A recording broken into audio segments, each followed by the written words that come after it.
अगर मुस्लिम्स को अपना कोई आइकन रखना है तो उसे अकबर को अपना आइकन रखना चाहिए। कोई को बुरा लगता है तो बुरा लगने दो, देश को बुरा नहीं लगना चाहिए। भारत में 20 करोड़ से ज्यादा मुसलमान, एक मेजर भाग उसमें से कट्टरवादी हो चुका है कांग्रेस की पॉलिसियों की वजह से। समझे सर, पर आपके बोलने से कैसे होगा? आप कहते हैं कि एक सहिष्णु मुसलमान है, कहाँ है वो सहिष्णु मुसलमान? वो क्यों नहीं दिखता? वो बोलता क्यों ना नहीं ना है? ऐसा नहीं। आज कश्मीर के अंदर अगर 10 लोग मरते हैं आतंकवादी के हाथों तो दो तो मुसलमान होते ही हैं उसमें। और जो ये जय मीम जय भीम की फिलॉसफी है, वो दो ऐसे तबकों को साथ ला रही है और बाकी जो सवर्ण हैं, जिन्हें हम जनरल कैटेगरी लोग कहते हैं, उनके खिलाफ खड़े होने के लिए और मजबूत कर रही है। जो आपका इष्ट देवता है उसको सिलेक्टिवली आप कोट करो और उसके जो मेन विचार हैं जो नेशनल सिक्योरिटी को प्रभावित करते हैं उनको इग्नोर कर दो।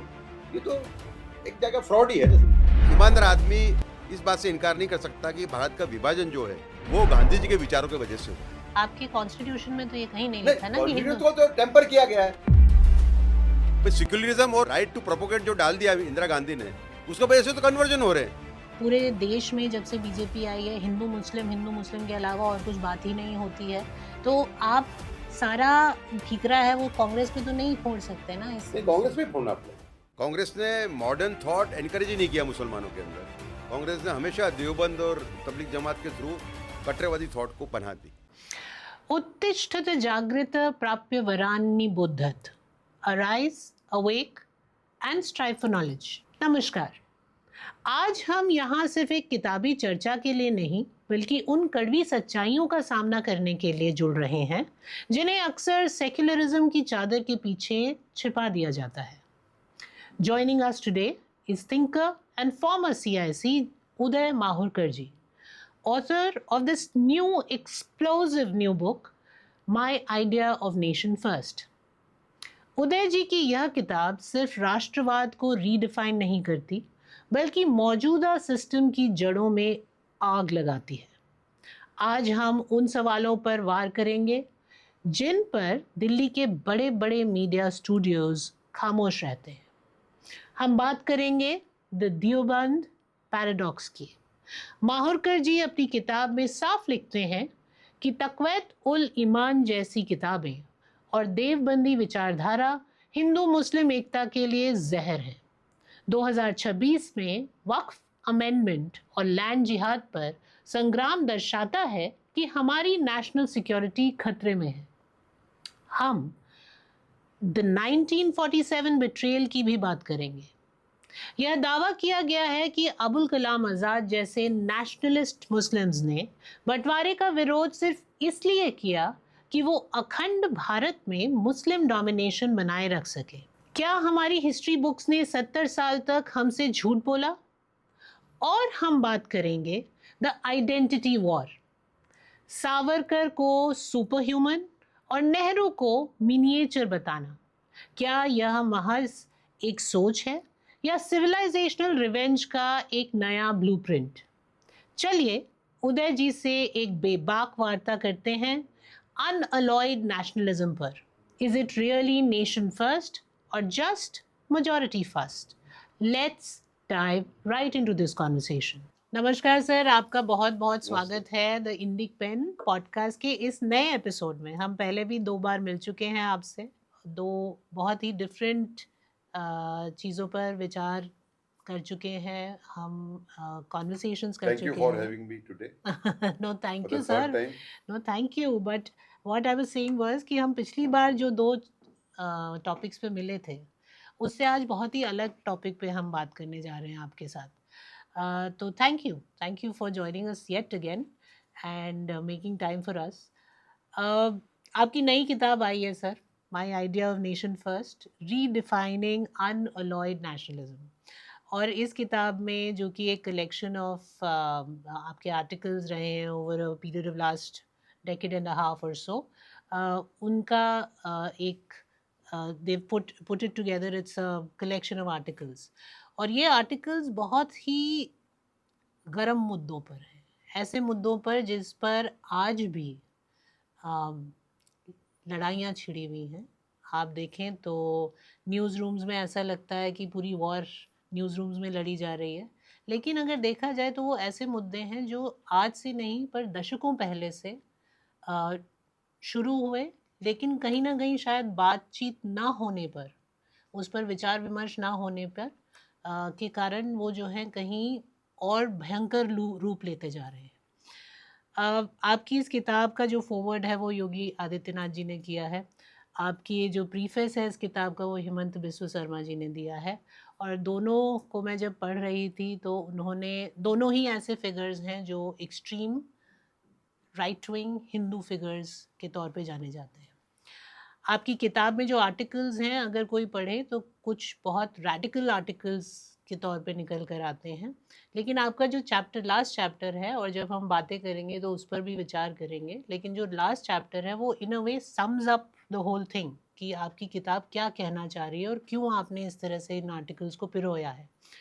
लेकिन इन सब के बावजूद क्योंकि आप पॉलिटिकली काफ़ी साउंड हैं, आप जर्नलिस्ट रह चुके हैं, आप एक रिजीम को जो है बहुत समय से देख रहे हैं और बहुत क्लोजली ऑब्जर्व कर रहे हैं। मेरा पहला क्वेश्चन आपसे ये रहेगा कि एक ओर तो हम अकबर लेन को हटाने की बात करते हैं, रोज़ कोई ना कोई न्यूज़ आइटम आ जाती है कि ये अकबर रोड क्यों होनी चाहिए, और आप अपनी किताब में ये कहना चाह रहे हैं कि अगर मुस्लिम्स को अपना कोई आइकन रखना है तो उसे अकबर को, उन्हें अकबर को अपना आइकन रखना चाहिए।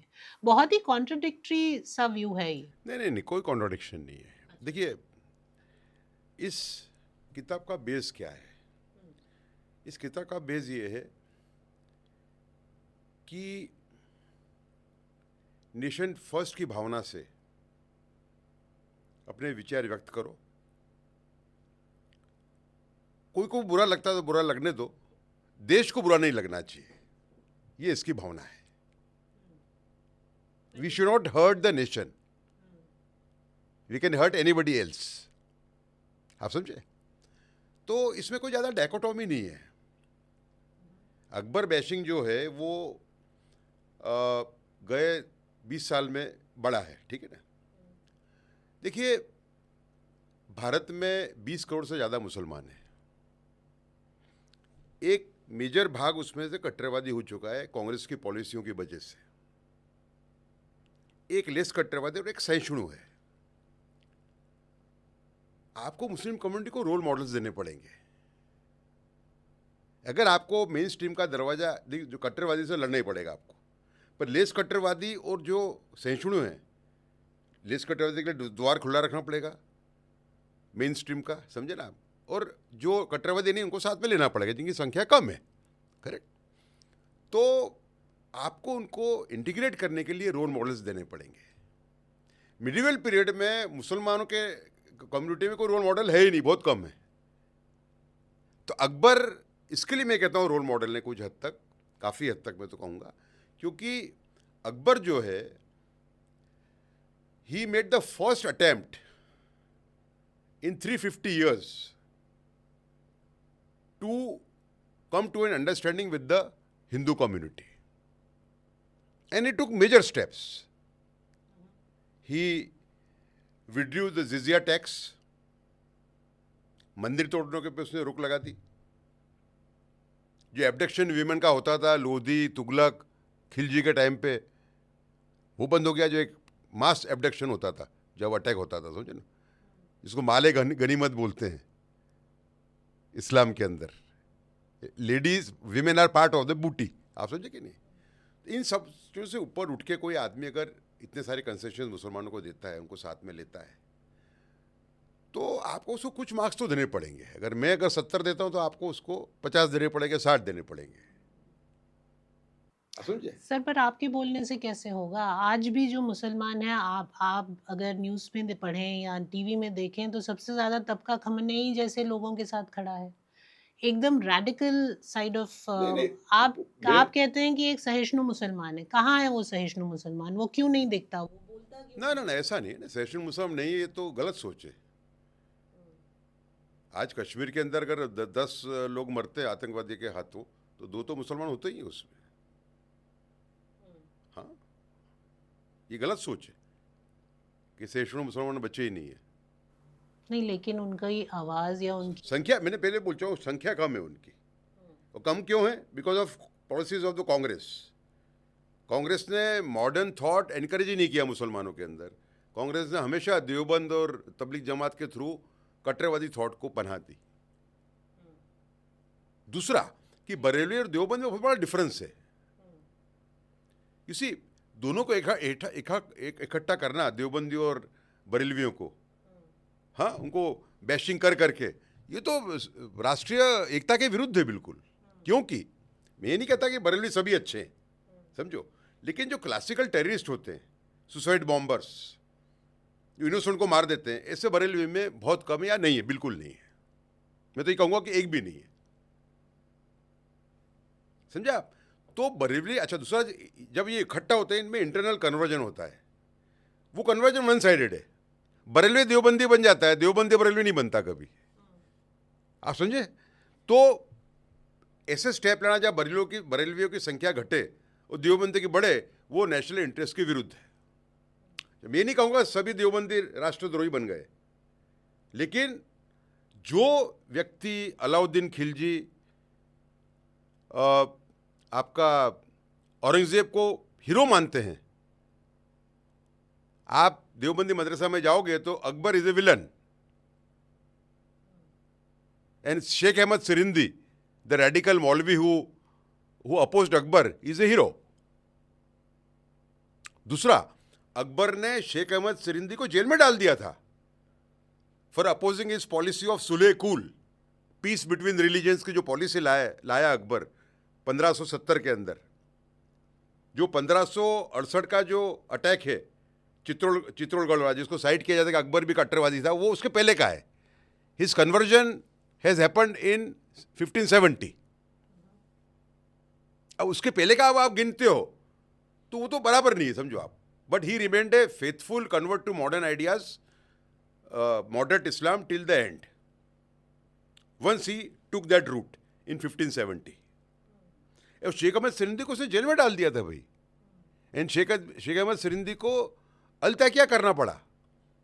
मतलब he tendered apology to Akbar and then started his preaching of radical Islam in a secret way. So there is lot of evidence to prove that Akbar was a moderate till the end, once he became a moderate. दूसरा एक और mention किया है मैंने इसमें, इस किताब के अंदर दूसरे चैप्टर में है, जहाँ मैं रोल मॉडल की बात करता हूँ। तो कश्मीर के अंदर भी एक बहुत बड़ा राजा हो गया है इसके अंदर। तो मिडिवल हीरोज कम है मुस्लिम्स के अंदर, लेकिन कुछ आपको अगर इंटीग्रेट करना है उनको, तो आपको खुद तो मिडिवल हीरोज देने पड़ेंगे ना उनको। पर वो इंटीग्रेट ही नहीं होना चाहते। आपकी किताब खुद कहती है कि अबुल कलाम आज़ाद का पार्टीशन का विरोध करने का कारण ही ये था। तो वो तो देवबंदी थे ना, वो तो ही वाज ए वहाबी आइडियोलॉजी स्पष्ट है ना। That ideology is clearly overpowering, no? It has increased. No, it was not overpowering.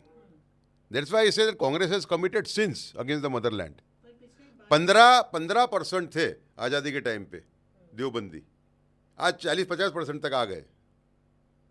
क्यों आए? पिछले 12 साल से तो बीजेपी है। नहीं, वो तो बंद थोड़ी होते हैं, वो तो अंदर का प्रचार चलता है भाई, उससे बीजेपी क्या करेगी? आप बीजेपी को उससे अलग नहीं कर सकते ना। पिछले 12 साल से बीजेपी पावर में है। हाँ, Why have they not been able to control or curtail this ideological? नहीं, बीजेपी की ऐसे डायरेक्ट बीजेपी गलती नहीं निकाल सकते अपन, लेकिन हाँ, जैसे कि तक़ियतुल ईमान किताब जो है, जो पढ़ाई जाती है हर एक मदरसे के अंदर, देवबंदी मदरसा में, which preaches hatred towards Hindu customs, उसको बैन हो जाना चाहिए था अभी तक। मैंने पहला आर्टिकल ये 2015 में लिखा था इस पर, नहीं हुआ, अभी तक बैन नहीं हुई है। कुछ गलतियां हैं बीजेपी की, लेकिन you can not lay the entire blame on their doorstep, on BJP's doorstep. ये तो कांग्रेस का 60 साल का काम है, 70 साल का काम है भाई। पर कांग्रेस का 60 साल का काम ये भी था कि तब कुछ एक हद तक जो आज माना जा रहा है कि जहाँ बीजेपी है वहाँ पे इस तरह का क्रिमिनल जो हेट्रेड है वो बढ़ गई है। पूरे देश में जब से बीजेपी आई है हिंदू मुस्लिम के अलावा और कुछ बात ही नहीं होती है। तो आप सारा जो वो है सारा जो ठीकरा है वो कांग्रेस पे तो नहीं फोड़ सकते ना। नहीं, कांग्रेस में ही फोड़ना पड़ेगा हमें। कुछ गलती जो है अल्ट्रा राइट विंगर्स की, तो मैंने उसमें किया ही लिखा ही है कि भाई अकबर को गाली देना, सभी मुसलमान पूरी मुसलमान कम्युनिटी को कंडेम करना गलत बात है, तो लिखा ही है, वो सरकार थोड़ी कर रही है। सरकार जो तो उल्टा अपीजमेंट कर रही है आजकल। मैं सोच रही हूँ कि नया जो वो हम देखते हैं तो they are the Congress way, BJP is going the Congress way into ऐसा नहीं, अपीजमेंट। तो आपको कांग्रेस को ही इसमें उसका ही पूरा एनालिसिस करना पड़ेगा, कांग्रेस किस तरीके से किया। देखिए, आप देखिए कि एक एग्जांपल दूंगा मैं कि हजारों मंदिर मध्यकाल में टूटे, बाद में भारत के मुसलमानों ने पाकिस्तान ले लिया। Pakistan has happened because of the demand of Indian Muslims, not those Muslims who were staying in today's Pakistan. Correct. उसके बाद में आपको 3 मंदिर ना मिले पूर्ण रूप से, अयोध्या, काशी और मथुरा। किस टाइप का कांग्रेस सेकुलरिज्म की बात कर रही थी भाई? 1800 साल से भारत एक गुलामी की जंजीरों में है। अगर आप 100 साल का मराठा काल निकालें जिसमें कि हिंदुओं को राहत मिली, तो अपन जंजीर में रहे, समझे आप, बॉन्डेज जिसको बोलते हैं। उसके बाद में कोई देश आज़ाद हो रहा हो, उसको 3 मेन मंदिर उसके न मिले, तो किस टाइप का सेकुलरिज्म है ये? तो कांग्रेस ने तो पाप किए हुए हैं। पर सारा मुद्दा तो मंदिर से ही शुरू होता है ना। हमने अयोध्या की बात की, अब हम काशी मथुरा की भी बात करना शुरू कर देंगे। देखिए, तो बेसिकली मैं आप जो लोग ये कह गड़े रहे हैं मुर्दे कि उखाड़ रहे हैं। सभी मंदिर हमारे जितने 3000 है सबके सब हम लेके रहेंगे, उसमें उसका मैं सपोर्टर नहीं हूँ, लेकिन कम से कम 10 या 15 मंदिर पे एक वो बननी चाहिए। पर ये भी एक गलत बात है कि अगर 3000 मंदिर हैं तो हम क्यों ना लें। ना ना ना, वो तो परिस्थिति खराब हो जाएगी ना, समझो आप। This can not happen without ranker, समझो आप। कोई मुसलमान एक मोनोलिथ नहीं है, उसमें भी अलग अलग सेक्शन है, समझो आप। तो हम ये परिस्थिति नहीं कर सकते ना कि एनआरकी हो जाए पूरे देश में। 10-15% पे 10-15 या 20 या 25 मंदिर पे एग्री होते हैं, एक एग्रीमेंट होता है, तो उसको वो it is a Fairlie acceptable solution for Bharat. तो अग्री कौन करेगा? मैं देखो, सब में बड़ी बात ये कि there is no direct dialogue with Muslims, but I am the only person in the country who is doing a direct dialogue with Muslims in a small way, through my books, through my writings, through my speeches. There is no direct dialogue with Muslims in this country as of now from the right wing. आप समझे? तो there has to be direct dialogue with the Muslims. मुझे काफ़ी अच्छा अनुभव हुआ। बीच में मेरी जो किताब है वीर सावरकर जो भारत का विभाजन रोक सकते थे, उस किताब का उर्दू ट्रांसलेशन हुआ, उसका विमोचन था दिल्ली में। तो उसमें सभी मुसलमान आए थे, करीबन 300 मुसलमान होंगे, उसमें बुरखा वाले भी थे। तो मैंने काफ़ी, मतलब that was the first direct dialogue somebody was having with Muslims. मैंने उनसे, in a very small way of course, मैंने उनसे कहा देखो भाई, धार्मिक समाधान वो स्वनिरीक्षण के बिना पॉसिबल नहीं है। Religious reconciliation is impossible without self introspection. और आपको तो करने, हमको भी जरूरत है थोड़ा बहुत करने की, लेकिन आपको ज़्यादा आवश्यकता है। भारत का जो विभाजन हुआ था वो आपके कहने पे हुआ था। आपको मेन स्ट्रीम में आना है। आप पाकिस्तान की हालत देख रहे हो, क्या हालत है पाकिस्तान में अभी। लेकिन क्या आपको लगता है कि ये भारत का मुसलमान पाकिस्तान की हालत या ईरान की हालत या किसी भी ऐसी कंट्री की हालत को देखते हुए चल रहा है और उसको असेस कर रहा है कि हम उस रास्ते में नहीं चल सकते? क्योंकि after all at the end of the day तो उनकी जो कमिटमेंट है वो एक किताब के ऊपर है ना। उनका कमिटमेंट उम्मा पे है, उनका कमिटमेंट किसी लैंड से बंधा हुआ नहीं है, किसी जोग्राफिकल लोकेशन से बंधा हुआ नहीं है। तो इस सिचुएशन में देखो, डायलॉग की बात कैसे कर सकते हैं? Choice is between what I am suggesting and total anarchy. There are only 2 ways. मैं जो बता रहा हूं आपको बीच का रास्ता बता रहा हूं, आप समझे। पर बीच का रास्ता भी एक हिंदू बता रहा है ना उन्हें, उनके अपने लोगों में से कोई ये बीच का रास्ता नहीं बता रहा ना। आप सहिष्णु की बात कर रहे हैं। डायलॉग करना पड़ेगा। हमारा डायरेक्ट डायलॉग का टोटल अभाव है अभी। जो आरएसएस भी डायलॉग जो कर रही है वो उस टाइप का डायरेक्ट डायलॉग नहीं। जो देखो, एक तो आपको इस्लाम का जानकार होना चाहिए, पहली बात, समझे आप। दूसरा, आप में बेबाकी से सही बात बोलने की ताकत होनी चाहिए। उसको बोलते हैं डायरेक्ट डायलॉग। अब इंटरफेयर डायलॉग के नाम पे थोड़ा बहुत मिलके आ गए आप इधर उधर की बात के लिए, वो कोई डायरेक्ट डायलॉग नहीं है। डायरेक्ट डायलॉग ये है कि देखो भाई, मेन स्ट्रीम में आपको आना है तो इतना आपको करना पड़ेगा, 1 2 3 4 5। जहाँ तक हमारा सवाल है, हम हमारे क्राउड को कंट्रोल करेंगे जो अल्ट्रा राइट विंगर्स। देखिए, अल्ट्रा राइट विंगर्स का भी गुस्सा आपको समझना पड़ेगा। देखिए, 60 साल तक भयंकर अपीसमेंट चला, क्या लास्ट तक चला, आप समझो ना। जाकिर नायक को कौन पैट्रनाइज कर रहा था? कांग्रेस के नेता ही कर रहे थे।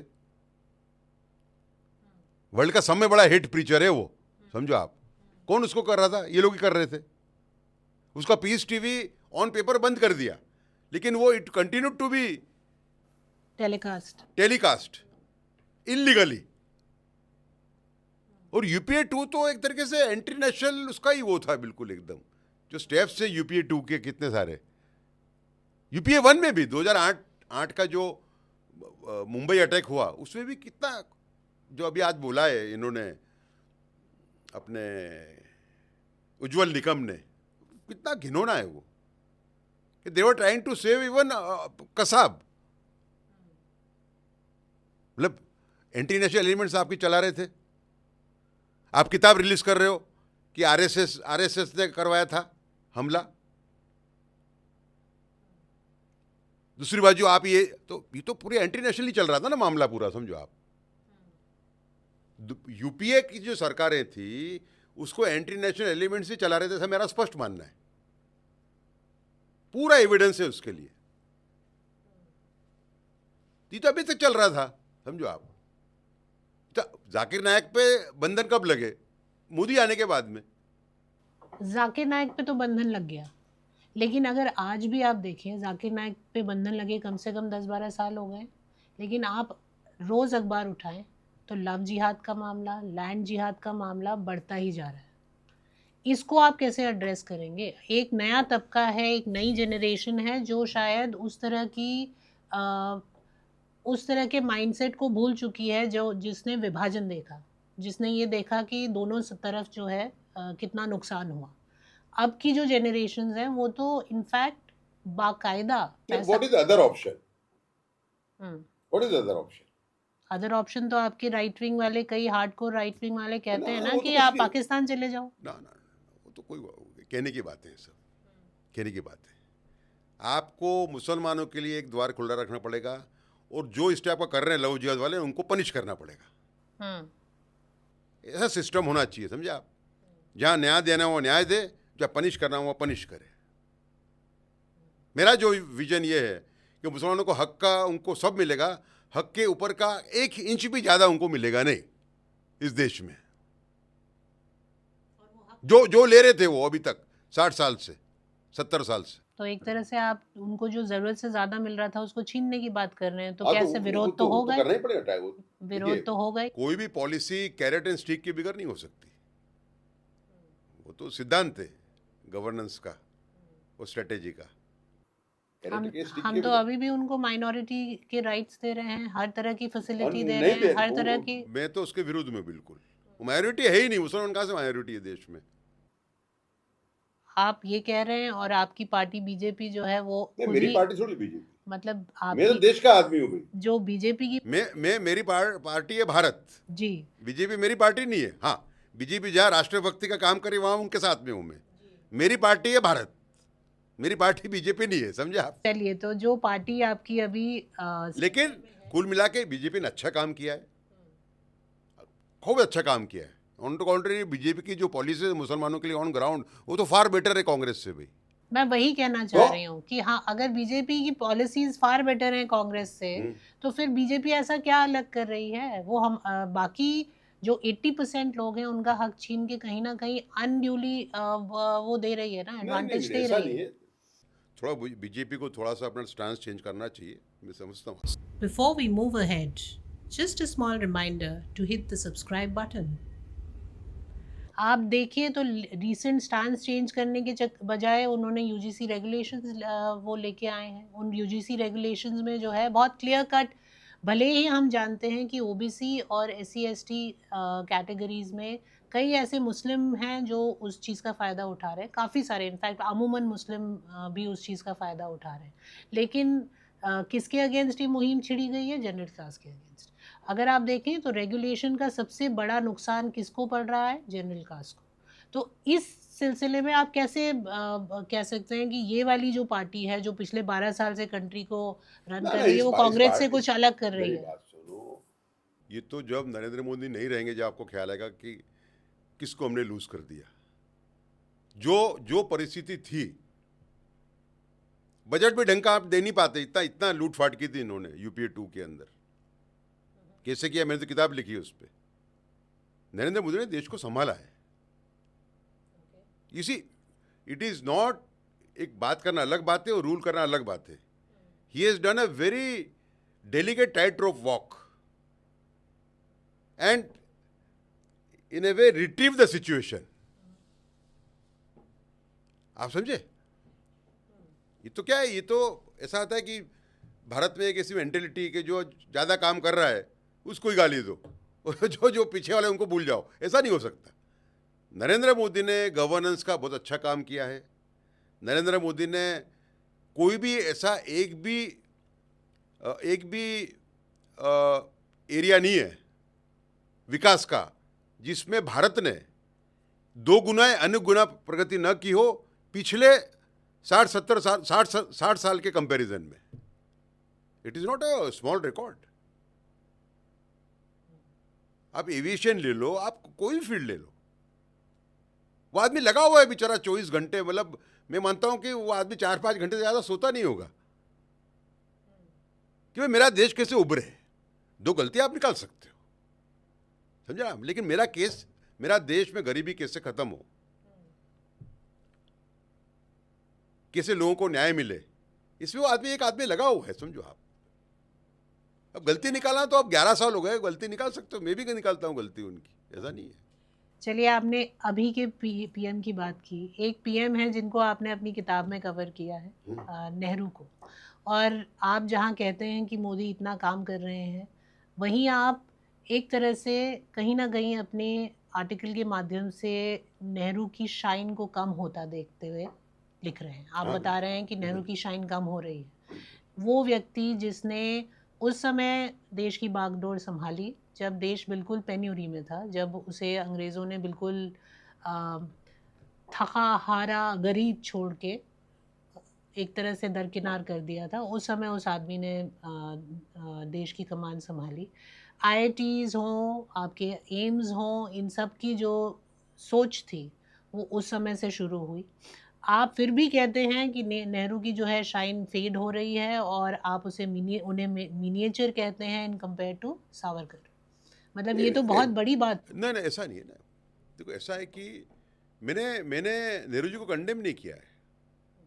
मेरी जो दूसरी किताब है श्री मोदी पे है, जो मार्चिंग विद द बिलियन, उसमें नेहरू जी को एक मुद्दे पे मैं प्रेस किया है कि he was a great institution builder, but that doesn't stop me from speaking against his national policies to do with national security, Hindu Muslim relations. समझो आप, गलतियां भी बड़ी बड़ी है ना उनकी, समझो आप। ये 3 मंदिर का मैंने बताया क्यों नहीं किया नेहरू जी ने। Nehru ji was a great democrat also, ऐसा नहीं है। मतलब मैं तो जो नेहरू को कंडेम करने का मूवमेंट चलता है उसका बिल्कुल भाग नहीं हूं मैं। लेकिन आपको ये मानना पड़ेगा कि नेहरू जी की वजह से, जहाँ तक नेशनल सिक्योरिटी का सवाल है, भारत को बहुत नुकसान हुआ। तो मैं तो मानता हूँ, मैं तो अभी तो ये कहता था कि एक राष्ट्रीय बहस होनी चाहिए गांधी जी पे। अब मैं ये कहता हूँ कि एक राष्ट्रीय बहस नेहरू जी पे भी होनी चाहिए, कि दूध का दूध पानी का पानी हो जाए। गांधी जी के बारे में ये कहता हूँ मैं हमेशा कि भाई गांधी जी ने देश के बड़े बड़े काम किए। ग्राम स्वराज, विलेज डेवलपमेंट का मॉडल उनका बढ़िया है। इंक्लूसिव रिफॉर्म, दलितों को मेन स्ट्रीम में लेना विदाउट रैंकर, बड़ा काम है। ट्रस्टीशिप, उनका जो प्रिंसिपल, उसके ऊपर ही आज भारत का CSR मॉडल बेस्ड है। स्वच्छ भारत उनका है। लेकिन कोई ईमानदार आदमी इस बात से इनकार नहीं कर सकता कि भारत का विभाजन जो है वो गांधी जी के विचारों की वजह से हुआ है। मूल 2 विचार, एक हिंदू मुस्लिम एकता कोई भी कीमत पे, जो बन गया हिंदू मुस्लिम एकता हिंदुओं की कीमत पे, और संपूर्ण अहिंसा। वो कहते थे कोई मारे तो मारे जाओ। मेरे ख्याल से पृथ्वी के पहले व्यक्ति हैं महात्मा गांधी जो ये कहते हैं कि कोई मारे तो मार खाते जाओ। मतलब जो एपोस्टल नॉन वायलेंस के एपोस्टल हैं सब में बड़े महावीर और बुद्ध, इन्होंने भी ये नहीं कहा है कोई मारे तो आप उसका प्रतिकार मत करिए। जिसका लाभ पूरा जिन्ना ने उठाया। 16 अगस्त 1946 को डायरेक्ट एक्शन शुरू हुआ। उसको मालूम था जिन्ना को कि अगर मैं हिंसा करता हूं तो कांग्रेस मेरे सामने टिक नहीं पाएगी, उसको पाकिस्तान देना ही पड़ेगा। 16 अगस्त को उन्होंने स्टार्ट किया 1946 को डायरेक्ट एक्शन, एक टाइप का जिहादी था वो, समझे आप। और 14 अगस्त 1947 को भारत का विभाजन हो गया, एक साल के अंदर। तो गांधी जी पे एक राष्ट्रीय बहस, इसी बहस अब आज मैं ये पहली बार कह रहा हूं कि नेहरू जी पे भी होनी चाहिए, क्योंकि रोज गाली गलौज चल रही है नेहरू जी के नाम पे, वो भी ठीक नहीं है। पर आप उनके सामने जिन्हें खड़ा कर रहे हैं सावरकर जी को, सावरकर तो दूसरा- नेशनल सिक्योरिटी में खड़ा कर रहा हूँ जी, तो नेशनल सिक्योरिटी तो भारत का समय पर बड़ा। सावरकर ही वो थे जो प्रिंसली स्टेट ऑफ ट्रावनकोर के टाइम पे उन्होंने सपोर्ट किया कि हाँ, तो उनकी गलती थी, लिखा है हमने हमारे इसमें, हमारी किताब में लिखा है हमने। उसके भी कारण थे, उसके भी कुछ कारण थे उसके, वो उसमें जाएंगे तो सावरकर का भी उसमें एक जस्टिफाइबल पॉइंट है। उस टाइम पे ये गांधी जी बोले थे कि आर्मी नहीं होनी चाहिए। जो आयंगर है उनके जो दीवान ट्रेवनकोर के, उन्होंने बोला कि जिस देश में आर्मी नहीं होनी चाहिए वो उसमें हम कैसे रह सकते, निजामी पहले हमको खा जाएगा, समझो आप। समझे, तो वो उनका भी स्टाइल था उसमें, ऐसा नहीं है। मैं ये नहीं कह रहा कि सावरकर ने गलती नहीं की, मैं ये कह रहा हूं कि देश सर्वोपरि है, कोई नेता सर्वोपरि नहीं है। जिस नेता ने जो भी गलती की उसकी भी बात करिए, जो देश का काम किया उसकी भी बात करिए। ठीक है, that is a correct sense of history. हमारे यहाँ क्या इमोशनल नेशनलिज्म है कि जो अच्छा हो गया गलती नहीं कर सकता। फॉर एग्जाम्पल, नेताजी ने बड़ा काम किया, ठीक है, मतलब 1956 में जब एटली आए और PB Chakravarti acting governor of Bengal के घर पे रहे, तो पीबी चक्रवर्ती ने उनको पूछा कि भाई कांग्रेस ने ऐसा कुछ नहीं किया था 1947 के अंदर कि आपको हमको फ्रीडम देनी पड़ती, इंडिपेंडेंस देना पड़ता, तो क्या कारण था। तो पहले उन्होंने अवॉइड किया, फिर बाद में जब दूसरी बार पूछा तो उन्होंने कहा कि 3 कारण थे इसके। एक, आज़ाद हिंद फौज उस टाइम पे ख़त्म हो चुकी थी, मतलब जब आज़ादी थी उस टाइम पे आज़ाद हिंद फौज का मामला निपट चुका था, समझे ना आप। लेकिन उसका जो एक साइकोलॉजिकल पूरा जो खड़ा हुआ देश के अंदर। दूसरा, उन्होंने कहा कि जो सोल्जर्स सेकेंड वर्ल्ड वॉर से लड़के आ रहे थे वो कह रहे थे कि भाई आपके लड़ाई हमने लड़ ली, अब हमको आज़ादी चाहिए। और थर्ड था नेवी की म्यूटिनी जो 1946 में हुई, जो 20 डॉक यार्ड्स में फैली, मुंबई से स्टार्ट हुई, समझा आप। उन्होंने कहा 3 ये मेन कारण थे, बराबर। फिर उनको लास्ट में पूछा गया कि कांग्रेस और गांधी जी का कितना योगदान था इसमें, तो उन्होंने कहा मिनिमल। एटलीस्ट जिस आदमी ने भारत को आज़ादी दी थी उसने 1956 में कहा है। नाउ अब मैं आता हूं नेताजी पे। जो वंदे मातरम को कर्टेल किया गया मुसलमानों को उनको एपीस करने के लिए, that was one of the biggest actions of Muslim appeasement by Congress, समझा आप। 38 में जो हुआ, वो कमेटी में कौन था मालूम है आपको? वो जो कमेटी बिठाई गई कि इसको कर्टेल करना चाहिए कि नहीं करना चाहिए मुसलमानों की डिमांड पे, उस कमेटी में नेहरू जी भी थे, उसमें सुभाष चंद्र बोस भी थे। तो आपको ये बातें स्वीकारनी पड़ेंगी। सावरकर हैं, सावरकर ने एक बार गाय के बारे में कुछ बोल दिया कि भाई गाय तो एक यूजफुल एनिमल है, हमें उस रूप में देखना चाहिए, हमें उस रिलीजियस एंगल से नहीं देखना चाहिए। ये बिल्कुल गलत बात है ना। गाय हमारा एक आस्था का स्थान है, उसमें इस टाइप का रेशनलिज्म के नाम पे ऐसे प्रश्न नहीं उठाने चाहिए थे सावरकर जी को। लेकिन आप चलिए गाय पर ही बात करते हैं, क्योंकि आपने अभी गाय के ऊपर बात की कि आपका मानना है कि काउ स्लॉटर को लेकर कंप्लीट बैन हो तो ही हिंदू मुस्लिम यूनिटी का जो है वो मूल आधार हो सकता है। लेकिन मुस्लिम्स ये नहीं मानते, आप उनको कैसे मनवाएंगे? नहीं, अभी नहीं, जो ऐसा है नहीं, कुछ ऐसा दिन नहीं। पहले गाय के आपने अंदर खुद तो गाय के अंदर कई ऐसे इंस्टेंसेस हैं। आपने कुछ दिन पहले खुद न्यूज़ में पढ़ा होगा कि गंगा के ऊपर जो है कुछ मुस्लिम्स ने अपना इफ्तार खोला और कुछ पोन्स जो है वो गंगा में डिस्पोज ऑफ की। जहाँ एक ऐसा तबका है, ना सिर्फ मुसलमानों में बल्कि हिंदुओं में भी, जो ये मानता है कि हम इस तरह की पाबंदियां नहीं लगा सकते। आपके लिए गंगा माँ हो सकती है, दूसरे के लिए नहीं है, तो आप उसको कैसे ना फोर्स ना कर ना, ये सकते हिंदू हैं? राष्ट्र है, समझो आप। ये तो देखिए, आपको एक बात समझ लीजिए आप, हिंदू राष्ट्र इज एन इंक्लूसिव कंसेप्ट, सर्व समावेशी विचार है हिंदू राष्ट्र। ये सेक्युलर नेशन है ना सर? ना ना ना ना, ये हिंदू राष्ट्र तो है ही, इसका बेस हिंदू राष्ट्र है, समझो आप। हम्म।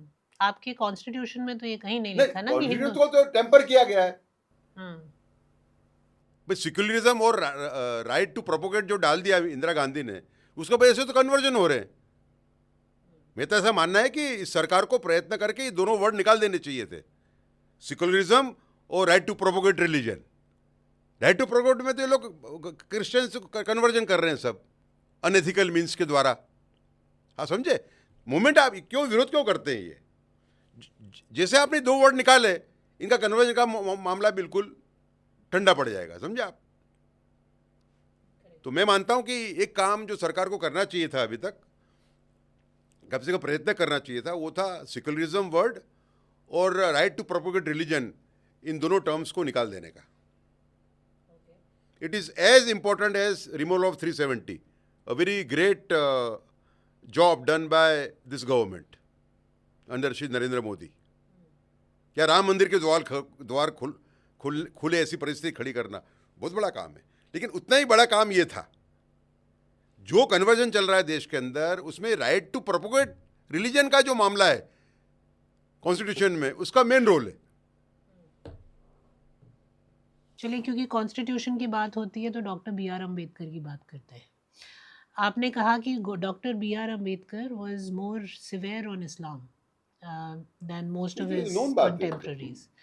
लेकिन आज हम देखते हैं कि जो अम्बेडकराइट्स हैं और जो ये जय मीम जय भीम की फिलॉसफी है, वो दो ऐसे तबकों को साथ ला रही है, और बाकी जो सवर्ण हैं, जिन्हें हम जनरल कैटेगरी लोग कहते हैं, उनके खिलाफ खड़े होने के लिए और मजबूत कर रही है।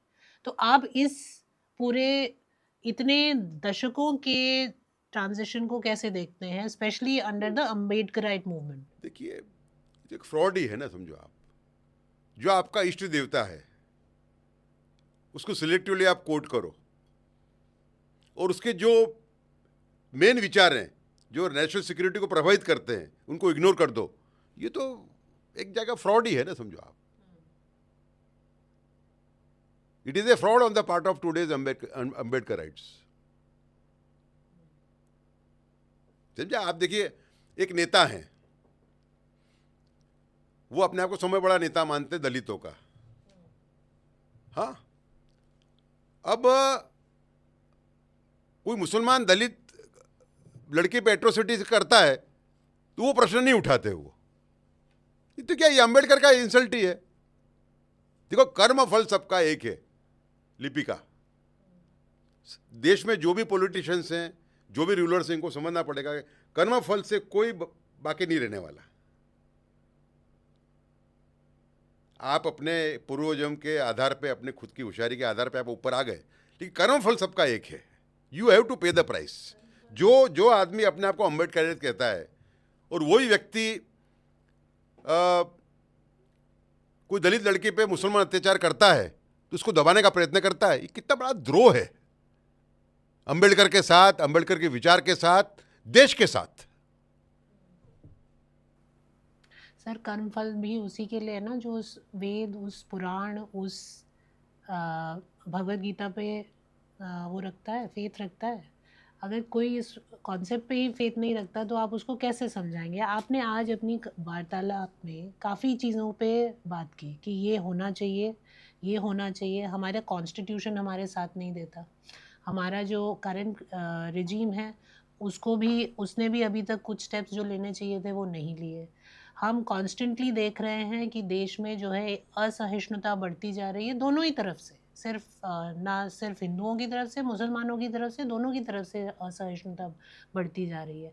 डेलिब्रेट अटेम्प्ट्स हो रहे हैं एक दूसरे को ऑफेंड करने के और इस तरह की सिचुएशन पैदा करने के कि क्लैशेस हों। आप कह रहे हैं कि जो अम्बेडकराइट फॉलोअर्स हैं, जो अम्बेडकराइट्स हैं, जो अम्बेडकर की फ़िलॉसफ़ी को फॉलो कर रहे हैं, वो भी उनके फ़िलॉसफ़ी को धोखा दे रहे हैं। जब आप देख रहे हैं कि हर तरफ से इतनी ज़्यादा मात्रा में डिसऑनेस्टी है, तो इस पूरे माहौल में आप कैसे देखते हैं कि हिंदू मुस्लिम एकता देखिए देखिए आपको नेशन फर्स्ट का नारा को आगे बढ़ाना पड़ेगा। True nation first. Nation first का मतलब ये है कि आपका खुद का नुकसान हो जाए, देश का नुकसान नहीं होना चाहिए। And this slogan fits only on one person in history, that is Savarkar. V Savarkar को 1937 के अंदर सुभाष चंद्र बोस, अच्युतराव पटवर्धन और एस.एम. जोशी ऐसे 3 नेताओं ने न्योता दिया कि आप कांग्रेस में आइए, कांग्रेस को बल मिलेगा। मेरे ख्याल से उनका मानना ये था कि उनका जो संपूर्ण अहिंसा को लेके जो एक आइडियोलॉजिकल बैटल चल रही थी गांधी जी के साथ में, अगर सावरकर आते हैं तो उनका ग्रुप स्ट्रांग होगा। सावरकर ने ना बोल दिया। सावरकर ने ये कहा कि कांग्रेस हिंदू हकों का हनन करके मुस्लिम तुष्टीकरण कर रही है और वैसा करना भारतवर्ष में ये भारत के साथ दगाबाजी है, धोखाधड़ी है, समझे। और उन्होंने कहा कि it is better to stand in the last row of true patriots than the first row of those who are betraying the nation in the name of nationalism। ऐसा कह के उन्होंने हिंदू महासभा जैसी छोटी पार्टी का अध्यक्ष बनना चुना।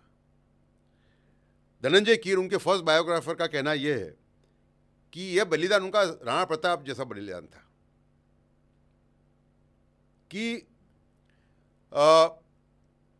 कांग्रेस में अगर जाते हैं सावरकर तो कांग्रेस, उनकी आभा ऐसी थी, उनका ऑरा ऐसा था कि वो कोई भी स्थान पे पहुंच सकते थे, लेकिन उन्होंने राष्ट्रहित को सर्वोपरि गिना। समझा। तो वीर सावरकर का जो नेशन फर्स्ट है, देखिए ऐसा है कि वीर सावरकर को टारगेट क्यों करते हैं। समय बड़ी विडंबना ये हुई कि जब गांधी मर्डर की बात आती है, despite strong evidence that he was falsely implicated, even nationalist भी उनका वो करते नहीं है डिफेंस। ये समय भाई क्यों किया गया। Savarkar is the father of India's national security and father of India's intellectual Hindutva. उसका फादर है सावरकर, समझे आप। सावरकर को आप दरकिनार करोगे तो आपकी विजन जो है वो ब्लड हो जाएगी।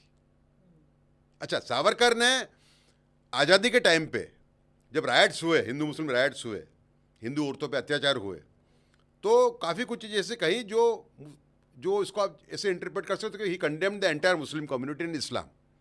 लेकिन यू टू गो बाय, वो अंधाधुंधी वाली परिस्थिति थी, कई लोग आपा खो बैठे थे, समझे आप। लेकिन what was his policy? His Hindu manifesto says that in Hindu Rashtra there will be equal treatment for all religions and all caste. Goes a step further कि क्रिश्चियन और मुसलमानों की पूजा अर्चना में कोई अगर बाधा डालता है तो state will step in and ensure that they are able to offer their prayers, but nation will not allow creation of a nation within a nation in the name of religious minoritism. This is what Savarkar said. अच्छा, रही बात Gandhi murder की। Gandhi murder के 30 साल बाद मनोहर मालगांवकर नाम के बहुत बड़े लेखक हो गए। He was by no means RSS person, ठीक है। वो दिगंबर बड़गे को मिलने गए। दिगंबर बड़गे वो आदमी है जिसके स्टेटमेंट पे सावरकर को अरेस्ट किया गया था, समझे आप। दिगंबर बड़गे ने उनको ये कहा, दिगंबर बड़गे ने 1978 में, कि मैंने वो स्टेटमेंट जो दिए थे वो सरकार के प्रेशर में दिए थे। सो देयर इज, जो अभी चलता है ना कि भाई उनको तो बेनिफिट ऑफ डाउट मिल गया था।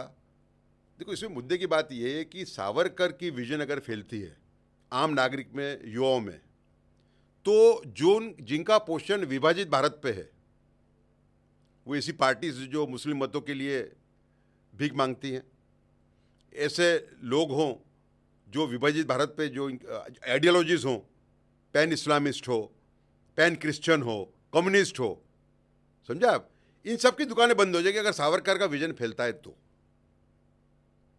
इसके लिए सावरकर को अटैक करते हैं और कमनसीब ये है कि उनको डिफेंड बराबर से नहीं किया जाता। गांधी मंदिर के अंदर आप सोचो कि मैं एक बहुत बड़े व्यक्ति को मिलने गया कि भाई आप मेरी जो लास्ट किताब थी V Savarkar the man who have prevented partition, मेरी और मेरे सहलेखक चिरेव पंडित की, उसका आप फॉरवर्ड लिख के दीजिए। हाँ, उन्होंने ना बोल दिया मुझे। क्यों? बोले वो तो गांधी मर्डर में इन्वॉल्व थे, मैं उनको मानता हूँ लेकिन मैं पब्लिक में नहीं आ सकता। क्या तरीका है ये? क्या अभ्यास है आपका? दिगंबर बड़गे अगर खुद बोलता है 1978 के अंदर कि मैंने वो स्टेटमेंट सरकार के प्रेशर में दिया था, तो और कौन सा प्रूफ चाहिए भाई? ये डिबेट जो आती है खोसला कमीशन, सब बोगस डिबेट है। 78 के अंदर अगर वो कोई ये बोल रहा है ऐसे व्यक्ति को जो ईमानदार है, Manohar Malkar was a very honest man, वो लिखा ही है उसमें, उनकी जो किताब है the man who killed Gandhi, उसमें लिखा ही है उन्होंने ये बात। तो सावरकर को की ट्रेजेडी ये हो गई कि उनको दबाने का प्रयास सभी एंटी इंडिया एलिमेंट्स ने किया या डिविजिव एलिमेंट्स ने, पर उनका डिफेंस जो है बराबर नहीं हुआ। ये उनकी वो है, समझा आप? Very interesting sir.